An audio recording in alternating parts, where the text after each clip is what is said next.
Hey everyone. So today I'm going to be breaking down the Chiefs game tomorrow against the Vikings in Minnesota. I think it's a 4:25 kick Eastern time, one of the late noon games, and probably one of the better games of this week. I know this week kind of has not that great matchups. The Sunday Night Football matchup is really good, but a lot of people are going to be tuned in. I think this is the CBS marquee game, the one with Tony Romo and Jim Nantz. So this is going to be a pretty league-wide interesting game. Previously, before the season, it's probably like a pretty good matchup for the Chiefs, but the Vikings have struggled so far this year. And we're going to get into that, talk about how the Vikings offense has been having a lot of turnovers, how the Vikings defense has been pretty poor to start off the season. And yeah, but before we talk about that, let's talk about what's happened for the Chiefs this past week. Not much has happened since the Jets game in terms of news directly impacting the team. Obviously, there's still the whole Taylor Swift thing going on. A lot of fans were super mad about like how the Taylor Swift situation is being treated by the Chiefs and the NFL. Like maybe they're showing some favoritism to the Chiefs. That's just not how it works. The NFL is all about parity. That's how the draft is reverse order based on how good you played. That's why salary cap is equal for every team. Everything about NFL is about parity. So they definitely wouldn't be showing favoritism to any specific team. A lot of conspiracy theories also surrounding that game against the Jets last week. The NFL isn't rigged. If it was rigged, then like Cowboys would win every year because that brings the NFL the most money. That's just not rigged. That's not how that works. There is some bad officiating, sure, but like there's nothing egregious. Like I said after the game already, there was something egregious in this game that made it seem like the Chiefs got away with something that was unfair. The Jets. So people forget to think that Jets still had to drive all the way down the field and score a touchdown and win or to go all the way down and kick a field goal to tie the game or score a touchdown to win the game. People feel like they were robbed of that. I mean, come on. Zach Wilson had one good drive coming out of half and then becomes Zach Wilson again. So just relax, calm down about that. Hopefully this Chiefs being out of prime time makes up for it because no one really watches the game as much, even though I just said a lot of the late afternoon window is going to be given towards the Chiefs. So hopefully the Chiefs play a pretty clean game, a comfortable win. We'll talk about it in a second, but just to relax some of that bad publicity surrounding the team right now. In terms of the injuries, Matt Dickerson didn't practice much this week. I think he was limited Friday after not practicing either Wednesday, Thursday. Nick Bolton practiced limited the whole week, and I think I'm forgetting who, but there was an offensive player that was also limited. I think yesterday before. On the last day they released the injury report. So I think 3 players are questionable going into tomorrow's game. Nothing that really impacts the team. Nothing like a major player. I know Nick Bolton's pretty important, but Drew Tranquill and Leo Chenal have been filling in great for the linebackers while Nick Bolton's gone. So I'm not too worried about Nick Bolton's absence. And the Vikings don't really have anyone that really would threaten what Nick Bolton is good at. So just talking about the Vikings, just get into it. So the Vikings offense this season, before the season, was seen one of the top, maybe a top 5, easily a top 10, but maybe a top 5 offense. Kirk Cousins played great last year. Not at MVP caliber, but like he was definitely a top 8 quarterback last season. Obviously, they have Justin Jefferson, KJ Osborne like solidified himself or proved himself as like a wide receiver 2 or 3. They drafted Jordan Addison, who many thought was like the best rookie wide receiver. Offensive line got better. The tight ends, whatever. But the running backs, they switched to Alexander Madison from Dalvin Cook. Not much of a downgrade there. So that they would take the next step. The Vikings will be able to take the next step under Kevin O'Connell this year. Starting the season, like they've been pretty good on offense. I think Kirk Cousins has some pretty good numbers. It's just the turnovers have been killing the Vikings. Like I think they lost more fumbles in 4 weeks than they did in the whole of last season. And Kirk Cousins last week threw like a pick 6 that almost made them lose it. It made them like it was the first touchdown of the game against the Panthers. It's making the Vikings start off in a hole, and like he's just throwing some inopportune picks. Even their best player Justin Jefferson has been having some weird turnovers.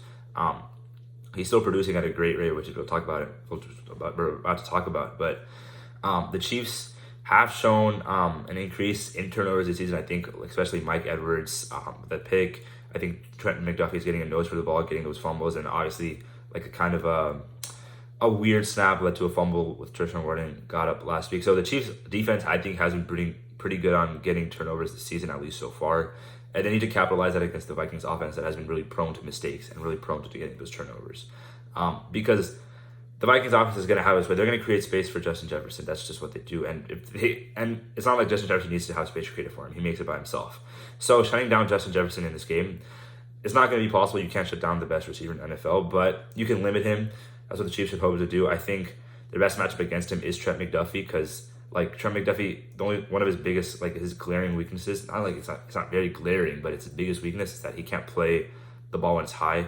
Obviously, Justin Jefferson can go up and get the ball, but he's not like one of those T. Higgins types players. Like you wouldn't match up Trent McDuffie on T. Higgins. That's just not the right matchup. But he's very shifty. He's like really good moving his hips. He's very fluid. It's almost exactly like it's almost perfectly to what Justin Jefferson does good on offense. It's not going to be as good, but like you want Trent McDuffie on Justin Jefferson for most of the game. You need to have help over him, but you can't leave Trent McDuffie on an island with Justin Jefferson. That's just a recipe for disaster. So there has to be safety help with Justin Jefferson the whole game. KJ Osborne and Jordan Addison like have had pretty good games, pretty good catches with the team this year. Haven't really solidified themselves, haven't really proved themselves this season yet. Like I know KJ Osborne was pretty good last season. That's why they got rid of Adam Thielen. But this season they haven't really threatened as much. You can definitely get away with 1v1 coverage versus them. And you just like have to keep your linebackers there clogging up the run, hoping for turnovers, because Kirk Cousins is prone to making a mistake. Like at least I think he makes one at least once a game. So you have to be able to capitalize on that. Like the Chiefs defense has to be like ready to play the ball this week, because that's how most of the teams have been playing the Vikings, and it's been working for them. Trying to punch the ball out. TJ Hawkinson, obviously I forgot to mention him when I was talking about the offense. But TJ Hawkinson has lost like 3 fumbles this year. He's been also really good. You need like someone like Drew Tranquil on him the whole game, Willie. You need to have a good coverage linebacker on him the whole game. So that could be kind of good reason why Nick Bolton's not in. You don't want Nick Bolton covering TJ Hawkinson. So Viking offense is potent, but like I said, they make a lot of mistakes. Chiefs have to be able to capitalize on those mistakes. But there's no way you'll be able to limit the Vikings offense. Like they get what they want most of the time. It's not like the Chiefs offense like the past few years were like, oh, they could drop 40 if they wanted to. But it's definitely an offense that like if they had to and they don't commit a turnover, then they can probably go down the field and score a touchdown. I mean, the Vikings last year won like a bunch of one-score games, and then this year have just lost so many of them. Like, it kind of averages out there. You hope this doesn't end up being a one-score game, and the Chiefs are pretty ahead or are ahead by a good amount by like near the end of the game, because you don't want this team like they have a lot of experience in close games, not a lot of experience in closing them out. I know last year was kind of like a string of luck, but Kirk Cousins isn't exactly known as being a clutch performer, so you need to be able to, like I said a couple times now, the Chiefs have to be able to take advantage of like the limitations of that Vikings offense, because they don't have many. And we're about to talk about the Vikings defense, which has been the reason why they're losing most of these one-score games. The Vikings defense is just somehow like almost as bad as last year, even with Brian Flores bringing in Brian Flores, and like a couple like Byron Murphy for the cornerback spot, Lewis Seen for safety. He's healthy now. Like they've had some additions this season and still somehow are like almost as bad as last season. They've had to blitz at an unbelievable rate because they're not getting much pressure other than Danielle Hunter.